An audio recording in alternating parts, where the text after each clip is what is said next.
Continuamos con la parte 2 de tu clase 5 y pues ahora vamos a continuar con la redacción de nuestro escrito.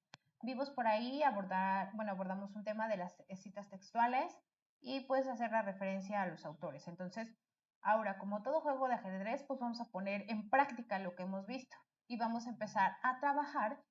Es importante señalar lo que hemos visto y que no podemos incluir citas textuales en el párrafo, ya que no es imprescindible que uses todos los párrafos. Entonces, podemos colocarlo en el primero y con eso quedaría, te quedaría como suficiente. Ahora, aquí entra la parte en donde vamos a tomar en cuenta más información de la que nosotros hemos buscado. Dice, cabe señalar que hay un sector de la sociedad que considera no puede haber una igualdad.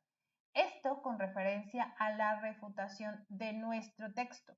Recordemos que hemos visto que va la cita, inicio, introducción, mi tesis, mis argumentos y también va el contraargumento, en donde nosotros podemos identificar qué es lo que no está, qué es lo que no está a nuestro favor y también empezar a identificar cómo lo podemos refutar. Entonces, dentro de este apartado va la contraargumentación y también va la refutación. Entonces, esta parte es importante. Yo tengo que identificar qué es lo que podría refutar las personas que están leyendo mi artículo, pero también cómo contraargumentar. Y de ahí nosotros nos vamos al cierre. En el cierre nosotros vamos a tratar de aterrizar nuestro tema, nuestro argumento y tomar en cuenta nuestras conclusiones como tal. Vamos a hacer una recapitulación y nuestras conclusiones. La recapitulación es tomar en cuenta todo lo que se ha dicho y hacer un comentario final o un escrito final y de ahí lo que yo concluyo. Dice, en resumen, las diferencias entre los hombres y las mujeres son más bien edificaciones ficticias hechas por la sociedad desde el momento en que nacemos y no contrastes reales. Por lo anterior, se puede deducir que si ambos sexos somos educados sin roles establecidos como propios en nuestra condición biológica, es probable que desarrollemos las mismas capacidades, sin que un sexo sea considerado mejor o más importante que el otro. Es entonces, bajo esta idea, que es una obligación que los hombres y las mujeres tengan acceso a los mismos derechos y oportunidades. Entonces, toma en cuenta mi recopilación, mi recapitulación y mi conclusión. ¿Okay? Vamos a ir desarrollando cada uno de estos puntos dentro de nuestro escrito a favor de el análisis que estamos haciendo de las ventajas y desventajas de la tecnología. Ahora, otro punto muy importante. Vamos a tomar en cuenta las ideas que hemos presentado durante todo el texto y vamos a escribir nuestro texto como tal. Dice, el segundo y último elemento del cierre es la exhortación final, es la invitación al objetivo al que nosotros queremos llegar. Dice, el segundo y último elemento del cierre de la exhortación final o preparación, en la cual tiene como objetivo que el interlocutor se comprometa y lleve a la práctica lo que se ha planteado en el ensayo. Puede ser a través de una reflexión final o bien de una advertencia. Vamos a tomar en cuenta este punto para llegar a nuestra conclusión y en sí con esto hacer el cierre. Recordemos que toda la información que nosotros ya hemos buscado, pues vamos a plantearla como un punto final en donde nosotros hacemos una invitación o checamos a lo que nos comprometemos. Dice, en conclusión, es muy importante que todos busquemos la equidad de los sexos y comencemos a ver la cotidianidad bajo una perspectiva de género. De esta manera, construiremos una sociedad más democrática, libre e igualitaria en lo que no existía en muchos de estos sexos, sino en una senda de solidaridad en la que los hombres y las mujeres caminemos juntos, juntos, uno al lado de otro. Entonces vamos con esto a llenar nuestro escrito y por último vamos a juntar todas las piezas de lo que hemos escrito. Esta sería mi preescritura y con eso vamos a pasar ahora a la posescritura. Revisemos con atención. Recuerda que en toda redacción debe existir un momento donde inspeccionamos lo que escribimos a fin de afinar aquellos detalles que se nos han escapado. Esto hará que pues tengamos mayor coherencia, que haya una mejor redacción y un mejor entendimiento. Y sobre todo, pues que haya concordancia en lo que estamos diciendo. ¿Qué es lo que vamos a tener que tomar en cuenta? Bueno, pues viene la adecuación, el registro lingüístico debe de ser formal, pero al mismo tiempo lo suficientemente claro para poder comunicar las ideas que usamos, bueno, que deseamos expresar. Debe ser coherente, el texto debe tener un hilo conductor, es decir, debe haber una progresión temática, ir avanzando punto por punto y no empezar con el final o revolver mi información, no, sino que llevar un orden que la haga coherente. Cohesión, esta propiedad tiene que ver con la estructura y la unidad del párrafo. Es así que debes evitar que las palabras se repitan. Para ello vamos a utilizar sinónimos, pronombres y conectores. Entonces esa es una parte bien importante como para no estar repite y repite las mismas palabras dentro de mi escrito. ¿Ok? Entonces esa es una parte importante. Y pues ahora sí vienen las recomendaciones generales en cuanto a formato. Esta tiene que ver con el texto, un orden en la página, es decir, que escribas con párrafos que miden de 4 a 8 líneas y estos no tengan sangría, se pone a partir del segundo párrafo, que tengan un título, que respeten los márgenes y que ocupen una letra legible, ya sea si lo haces a mano o bien en computadora. Aquí vienen las indicaciones y pues prácticamente lo ideal y lo que no se recomienda entregar. Con esto prácticamente terminamos la unidad 3 y arrancamos la unidad 4, que es nuestra última unidad del módulo. Ahora, ¿qué es lo que vamos a hablar en esta unidad? Bueno, pues de entrada nuestro título nos dice diálogos argumentativos. Lo que vimos hace un momento en la unidad anterior, pues fue prácticamente el argumento escrito, la parte de escribir un argumento como tal. Ahora, ¿qué es lo que sigue? Bueno, pues hablamos del argumento oral, que son los diálogos argumentativos. Vamos a pasar al primer punto. ¿Y qué es lo que vamos a hablar en esta unidad? Pues vamos a hablar de la argumentación no verbal y verbal, escritura y elementos de un diálogo, reglas y éticas del diálogo, tipos de diálogos, que si es un debate, una mesa redonda, un foro, una negociación, y pues también las recomendaciones prácticas para desarrollar un buen diálogo argumentativo. Cuando hablamos de argumentación no verbal y verbal, escrita y hablada u oral. La argumentación puede presentarse en dos diferentes modalidades, de forma oral, de forma escrita, según sea el caso. También suele llamarse argumentación verbal y no verbal.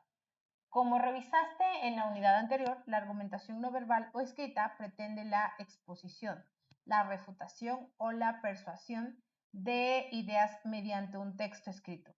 A este tipo de documentos suele llamarles texto argumentativo y el tipo de escrito que elaboraste en la unidad 3 de este módulo. Entonces vamos a tomar en cuenta este tipo de información. Recuerda que tu texto argumentativo debe de caracterizarse por ser claro, lógico y preciso, evitar las ambigüedades, presentar argumentos sólidos y válidos, convencer o persuadir al público. Entonces, estos son los elementos que nosotros debemos de considerar. Cuando lees un texto argumentativo es importante que tomes en cuenta algunos elementos para valorar su confiabilidad. Pues la experiencia en el tema, la publicación en donde se editó el texto argumentativo, las citas y los datos de investigación y la trayectoria del autor. Entonces, si nosotros vamos a checar información para tener más elementos a nuestro favor, pues vamos a tener que profundizar más en la información, buscar, ampliar nuestros horizontes y pues también revisar varias fuentes de consulta.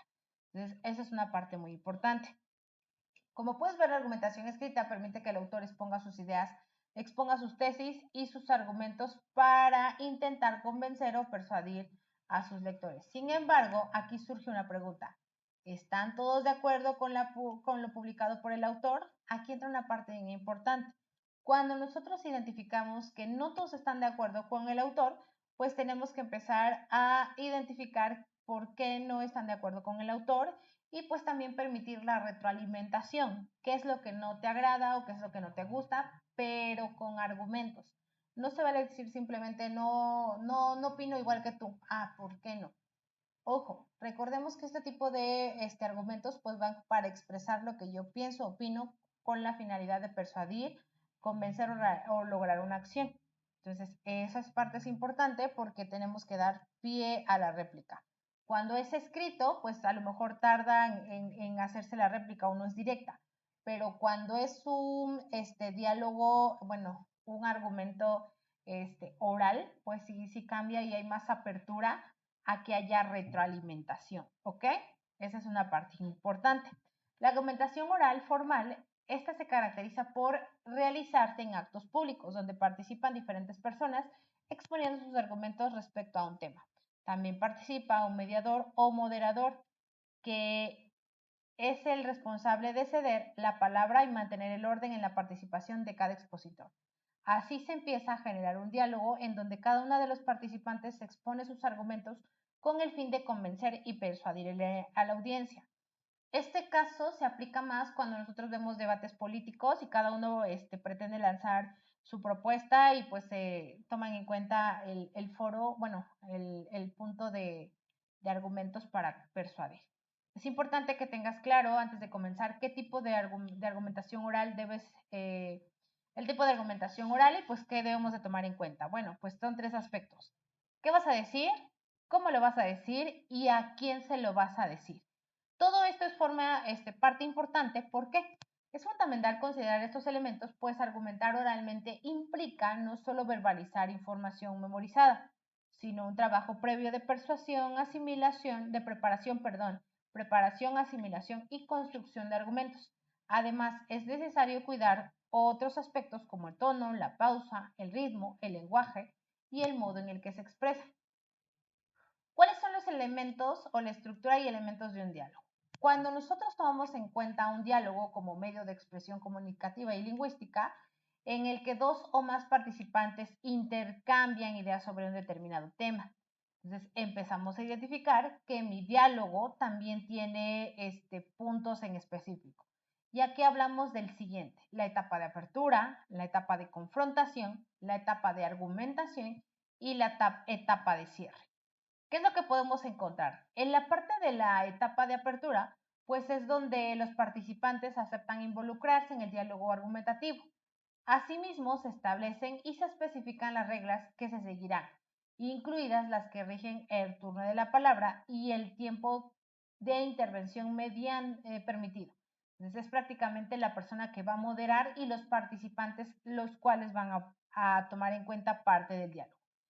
Se empieza la presentación, se dan a conocer de qué va a tratar el tema, quiénes son los participantes, el tiempo de participación y cuál va a ser la forma de interacción. Se toma en cuenta que queden claras las reglas del diálogo para que no se tomen tiempo de más, para que se tome en cuenta que es un intercambio de opiniones, no es una guerra como tal, sino simplemente es compartir. Vamos con la etapa de confrontación. Dentro de la etapa de confrontación, pues nosotros vamos a poder ver qué es lo que cada uno, cuál es el punto a defender. Por ejemplo, el participante 2 nos dice: la televisión es un gran invento, transmite programas informativos, culturales, que lleva todos esos conocimientos hasta las casas, hasta las personas que de otro modo no podrían tener acceso a ese contenido. Prácticamente me da la parte que él está apoyando, así como el chico. Como lo vimos anteriormente en la unidad 3, pues es prácticamente la introducción, su historia. Pasamos a la etapa de la argumentación. Dentro de esta etapa es donde hay más intercambio de opiniones, es donde la discusión entre los participantes a fin de alcanzar sus propósitos afines. Aquí los participantes deben cumplir con las reglas, participar ordenadamente, permitir el derecho a la réplica, escuchar atentamente, entre otras, y pues prácticamente respetar el punto de vista de los demás. Ojo, en este cambio se da intercambio, se da pie a la réplica y también a la refutación. Es lo que podemos checar.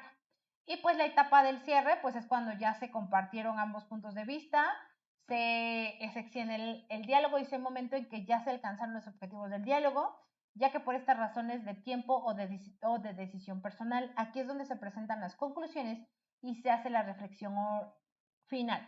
Viene el ejemplo, podemos checar el ejemplo para tener un panorama un poco más amplio. ¿Ok?